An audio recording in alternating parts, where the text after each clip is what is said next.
dito pala tayo ngayon sa ano, Sitio Lulok, Barangay Tigman. So punta tayo doon sa ano, sa unahan. Saan pa yung baklad nyo po, ma'am?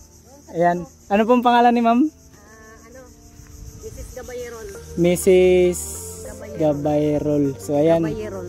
Ayan. Magandang araw po kay ma'am. Maraming salamat po sa ano, konting katanungan ko po. Bali, meron na tayong idea kung anong meron doon. So doon tayo sa sinasabi ko.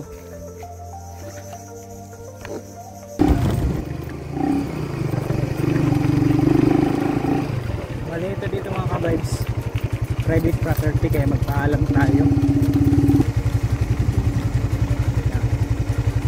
Magpaalam tayo. Magandang araw po.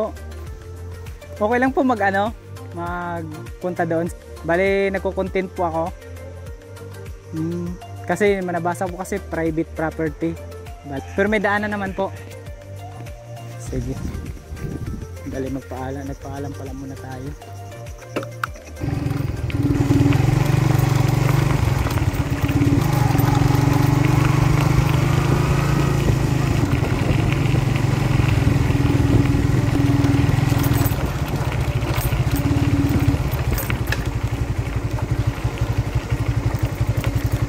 Hindi pala tayo magpasok dyan mga ka-vibes dahil may nakalagay na ano, restricted area. So ang gagawin natin, dito tayo magpasok sa ano, mga bakawan. Tanginang ganda oh. Ayan. Dito ka sana kaso puro katrabaho. Ayun, nakikita na natin yung ano, Isla Sombrero. Ayan, napakalapit. Yan o.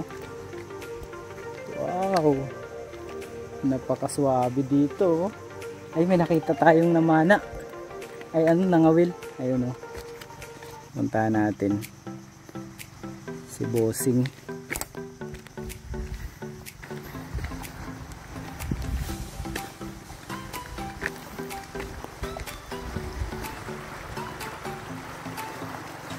Napakaganda. Mas gusto ko yung ganitong area eh. Kaya sa mga ano, nagsawa na kasi tayo sa ano, sa puro na lang mga buhangin yung nakikita natin.